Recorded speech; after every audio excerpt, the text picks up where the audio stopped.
Hello everyone and welcome back to my US Diary official YouTube channel. I hope you guys are having a wonderful day. Before we start, please hit the subscribe button and give this video a thumbs up. After their important trip in Italy, the Forresters are back. Brooke had a close call when she fell overboard during a boat lift with Nick, but luckily, Ridge was there to deliver his Logan. After her near-death experience, Brooke is allowing about her future and will have an important decision to make. When Nick stops by Forrester Creations to check on her, he has a surprise. Nick pulls out a ring and tells Brooke this is end over for them because he loves her. Brooke was ready to ride off into the evening with Nick in Italy, but have her passions changed? Ridge's love for Brooke has reignited after she nearly drowned. Yet, there's a problem keeping Ridge from reuniting Ridge's engagement to Taylor. Ridge fills Taylor in on what happened in Italy. When the discussion switches to Brooke's love life, Taylor says Brooke's future is without Ridge. Taylor also declares that she's not taking off her ring. Ridge Forrester told Brooke Logan he's going to make effects right. That appeared to mean another reanimation of their decades-long on-again, off-again love is passing. But Ridge's despised motherly family, Nick Marone, isn't planning to allow that to be. The engagement ring he'd in Naples, Italy, but couldn't put on Brooke's cutlet, is still in play. We will see him offering the engagement ring to Brooke. Resemblance script runners designed Taylor Hayes showing Ridge the ring he gave her, with Budig's dialogue trying to support the intended matrimonial that she initiated. Taylor and Nick are common killers, and they know it. Each person faces the prospect of being in alternate position in the minds and hearts of the bones they love. Ridge's, no mistrustfulness, Taylor's topmost love. She saw an occasion to secure him in recent months and proposed remarriage. He accepted. Nick heard Ridge threw Brooke off yet again and made his way. Brooke is smitten with him and likes having a feasible rival she could put in front of Ridge's face. But Taylor and Nick know in their hearts and minds that they're the hunters rather than the bones being pursued. Ridge was prompted by the only man he considers to be his father, Eric Forrester, to go after Brooke. He did because Brooke's life might have been lost else. The rearmost Ridge and Brooke fantastic adventure naturally lends itself to Kay's character believing it represents a sign. If his feelings will catch all rational studies and the pledge he made to Taylor when he's back and standing in front of her. Taylor deserves better than a quick kiss-off. This is day. So, Ridge surely wouldn't make a hasty, final, and firm decision. Rather, he'll probably throw a hatchet, in slow stir, at her heart, with the deepest possible break passing. Ridge left Brooke because he claimed to be done with her chaotic, tone-destructive life. His description of her jest was corroborated by the sight of her recklessly lounging on the reverse of Nick's boat just before she took a forced plunge into the Italian drink. Hopefully, Taylor doesn't turn to the drink after she learns about Ridge's deliverance of Brooke and what feels further than likely to follow. Perhaps Taylor and Nick will eventually realize that Brooke is right. She and Ridge are fated to be together. Perhaps Taylor and Nick will also fate that they've idealized the history, glamorized the present, and share equal responsibility for the numerous failed attempts to produce what was no way sustainable in this day reality. Ridge Forrester will delay his Brooke Logan reunion. Ridge pumped the thickets out of guilt over Taylor Hayes, so Brooke will have to stay when it comes to their happy ending. After Ridge made that dramatic deliverance in Naples, it was easy to feel the jotting shift.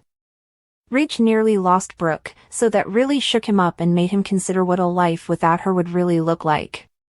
Once Ridge did CPR and got Brooke breathing again, he realized he couldn't keep taking her for granted. Ridge held Brooke near and sounded married to fixing their broken relationship, at least that's how he felt in that moment. Reality will set in for Ridge once he flies back to Los Angeles. Ridge has a fiancée who's been home staying for him, so it'll be hard facing Taylor now that he knows Brooke is the one he wants. Since Ridge has broken Taylor's heart more times than he can count, he'll struggle with the study of doing it again.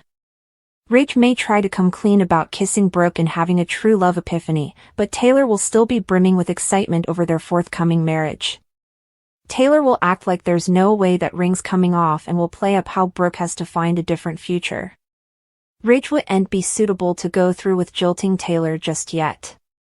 It's possible Ridge will flat out admit to Brook that it's because of Taylor's broken heart pattern and the medical struggles that she's faced. Ridge knows he was a big part of Taylor's pain in the history, so he wouldn't be eager to put her through indeed further despair. Indeed, if Ridge still plans to end the engagement ultimately, he may feel like he has to ease Taylor into this ever. Ridge wouldn't want to drop bifurcation news on Taylor out of the blue, so he'll detention the ineluctable when it comes to his reunion with Brook. It's clear that Ridge and Brook's fortune has been uncorked thanks to all the Italy drama, but it'll take a little further time before they can completely be together. Brook will be stuck staying for Ridge in the meantime. Hope Logan slighted Grace Buckingham over her fiddle. Finn Finnegan also had to hold furious Liam back, so then's how Friday's B&B occasion went down. After shambling into Lee's place unannounced, Sheila discovered Luna is still alive. Sheila is overcome with emotion knowing her granddaughter isn't dead. Still, she has numerous questions for Lee, number one being why Lee saved Luna. Will Lee give Sheila the answers she wants? Grace confessed to lying about Liam's brain excrescence. Liam was furious about Grace's manipulation, but that's nothing compared to Bill's response. As anticipated, Bone Bill is shocked and furious, so it looks like Grace's discipline is just beginning. Katie Logan was taken suddenly over Bill Spencer's news about paying $1 million for Liam's experimental surgery. Bill would have been willing to pay far more and considered Grace a phenomenon worker. Although Bill acted like a dictator in the history, he was glad to have another chance to do effects right and have a better father-son relationship with Liam. Liam and Hope bothered his cancer was back, but Grace assured them that wasn't the case. Hope and Liam were relieved as they started singing Grace's praises again, but Finn pushed them to hear the verity. Grace came clean about there no way being any cancer at all since she faked the reviews following Liam's brain bleed. Liam also said about that the procedure was fake and that he'd been given drug to make him suppose he was getting worse.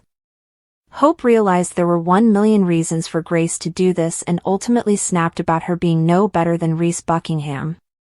As Liam realized what all this meant, he dived toward Grace in a fit of fury.